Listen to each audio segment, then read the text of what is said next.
We return to the House. Honourable Gericke will now be taking the debate forward on behalf of the economic freedom fighters.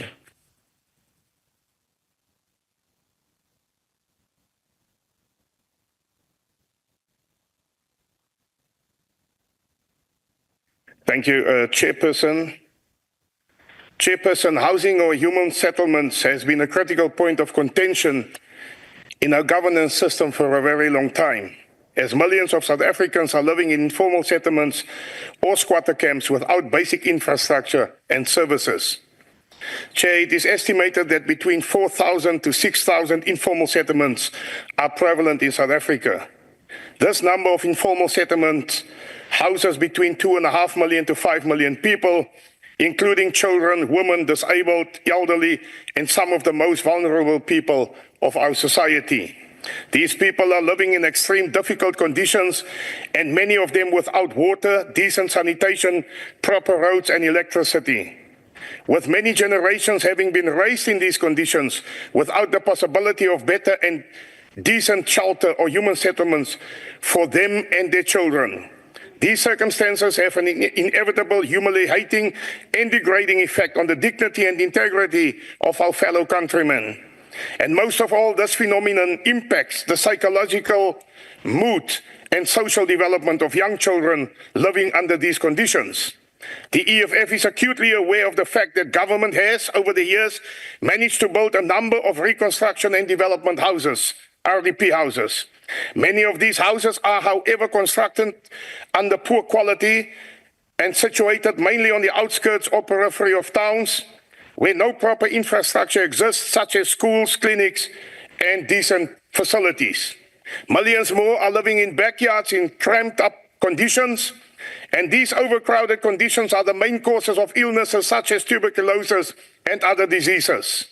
Chairperson, our struggle was for a decent and dignified living conditions, but it is still evading a great part of our communities. Thousands and millions are not afforded the opportunity. Therefore, the EFF asserts that this Council must, first and foremost, acknowledge that the Department of Human Settlement is not capacitated to meet the requirements of Section 26(2) of the Constitution of South Africa. The Department struggles to keep up with the demand for human settlement or access to adequate housing. This statement is particularly true given the prevalence and proliferation of informal settlements, as well as the inadequate provision of houses or human settlement. The EFF further contends that the department is not equipped to roll out the different models of housing in South Africa and fail to provide for those in need. We are seriously concerned that the national department, together with provincial and local governments, have mainly focused on RDP houses, as it's called, neglecting the other models that make provision for those who do not qualify for RDP houses. By saying this, the EFF advocates for all people to have access to adequate housing. Please take your seat, Honourable Gericke. Yes, Honourable Badenhorst, on what are you rising? I'm rising on Rule 61B. Please proceed, Honourable Member. The Honourable Member is misleading the House with the statement that provincial governments like the Western Cape has only done RDP housing. The Western Cape is one of the provinces that have showed the rest of the country how to do social housing, like Conradie Park, Goodwood Station, etc. And he must acknowledge that because it's true. Honourable Member, I'm sure you'll have a chance to rebut that in the debate. Point of order, Chair. Take your seat. Honourable Gericke, you may continue. You never had received attention when you were a child. This is why you behave like this, like a child, a little toddler here. By saying this, the EFF advocates for all people to have access to adequate housing. This includes the most vulnerable section of our communities who qualify for houses. Under the current dispensation, Chairperson, other models will include social housing like the finance-linked subsidy program, or FLISP as it's called, rental stock, the UISP, the upgrading of informal settlements, and so on. However, the time has come where government must admit that the current models do not speak to the needs of all people. It is also important to understand that not only parts of the Constitution must be upheld, but the entire Constitution should be honored and respected, meaning that all people should be catered for. Chairperson, it is equally disgraceful when provincial governments are unable to utilize their budgets optimally to provide human settlement for their citizens. This we have witnessed recently when the DA government in the Western Cape lost over 300 million rand allocated by National Treasury due to non-delivery of services and not able to meet their targets. It is a massive amount of money that could assist thousands of people in need for housing. But the Western Cape Government of Human Settlement shamefully ignored the plight of people in need for houses and did not use the funds to provide houses for those in need. The Western Cape is more worried to dish out land to private developers, effectively narrowing the space for the poor and the working class to acquire land and housing opportunities. This despite the fact that Cape Town alone has a housing waiting list, comrades, of 650,000 families. A waiting housing list. This excludes smaller towns like George, where almost 40,000 families on the housing waiting list. And I am from George. Further, keep in mind that hundreds of RDP houses are, I want you to hear this, hundreds of RDP houses are standing vacant in George for a number of years due to vandalism and theft. Point of order, Chair. This was done while a security company was contracted to guard the houses. Sorry, Honourable Gericke, take your seat, please. Yes, Honourable Badenhorst. Chair, this honourable member, rising on Rule 61B, he's deliberately misleading the House with false statements. Chair, he just said that 650,000 families are waiting on the housing list. It's 650,000 individuals. There's a big difference. Maybe he should learn his mathematics before he comes to make speeches. Honourable Badenhorst, I'm sure... Take your seat, please, Mr. Gericke. Honourable members, Honourable Badenhorst, your point is noted. However, I'm sure that you and your party will have an opportunity to respond when it's your turn to debate. Honourable Gericke, please continue. You to lay a formal charge against me for misleading the House. Loading. This despite the fact that further keep in mind that hundreds of RDP houses are standing vacant in George for a number of years due to vandalism and theft. And this was done while a security company was contracted to guard the houses.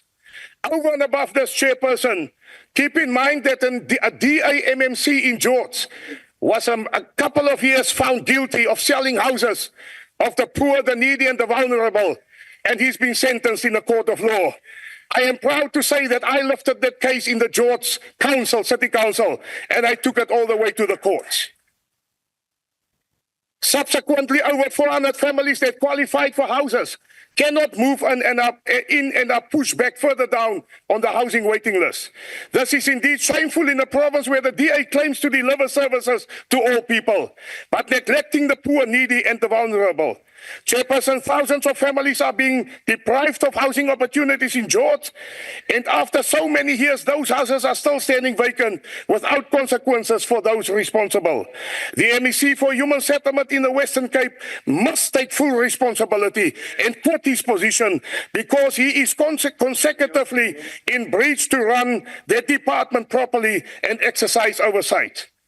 There must be severe consequences to those who do not prioritize the poor, the needy, the vulnerable, and the marginalized section of our community. Housing is a basic need. The EFF strongly urges the Department of Human Settlement to revisit and repurpose their policies to roll out opportunities for all. First and foremost, the EFF proposed a moratorium on the sale of land to private developers who cater exclusively for the rich and middle class at the cost of the poor. It is common cause that these developers are afforded prime land in any town or city, effectively excluding those who cannot afford the high prices of land. And those who cannot afford those high prices are the poor African masses. Having said that, land cannot be on wholesale to wealthy developers all the time. The wholesale of prime land to wealthy developers, servicing the upper class clients, their upper class clients, and excluding other South Africans who cannot afford exorbitant prices on land is a recipe for disaster and uprise. The poor and working class must have equal access to these pockets of land without barriers excluding them to live anywhere in their country of birth. Municipalities must submit land audits in order to determine the balance of land available for human settlement, including the poor. The EFF further demands that all private housing developments, include mixed development for the benefit of the poor and the middle class by 2026. The EFF has advocated for a very long time now that Housing Development Agency should be repurposed into a fully fledged state housing construction company to accelerate the delivery of houses by 2026. The EFF demands that the Informal Settlement Agency be established for the rezoning and formalization of all informal settlements. Subsidization of housing finance must be introduced for middle-income earners, including workers who earn minimum wage. The EFF will ensure that access to a home is made an inalienable right in the Constitution. The EFF proposed that the state improves the quality and size of low-cost houses through a state housing company. The EFF further recommends that government converts unused state buildings into affordable housing for the poor, offering people long-term secured households to these buildings. Houses must be accessible for the people who are differently abled. Modular and prefabricated homes, reducing construction time and cost while maintaining quality and durability is a preferred and essential model given the urgent need for decent houses. The upgrading of informal settlements program must not just be a starter pack, but a family home with appropriate space to build strong and dignified families. The eradication of squatter camps and spatial justice for disadvantaged communities must be prioritized.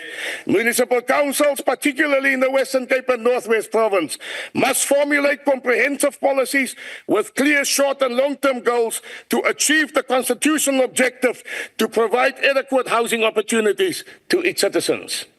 The Northwest Province and the Western Cape are ticking time bombs for civil disobedience, for the lack of planning, mediocrity, politicking, and incompetence when it comes to the delivery of houses. Hundreds of thousands of people are forced into informal settlements in the Northwest because of a lack of implementation of budgets and housing opportunities. The confusion of corruption to housing waiting lists is a matter of great concern. This cannot be accepted as normal and must be addressed. The focus of the National Department must now shift to those provinces where councils are unable to identify land, plan properly, install services, and are unable to use the housing budgets or divert the funds to their other projects. This is a corrupt practice, and the department must take firm action against any individual or organ of state that cannot deliver on their mandate or abuse housing funds. This includes laying criminal charges against those implicated. Chair, we are also concerned at how some municipalities also include expensive engineering services. This is an important point. Engineering services are deducted from the subsidies, thereby building a cheaper quality of house and a smaller house.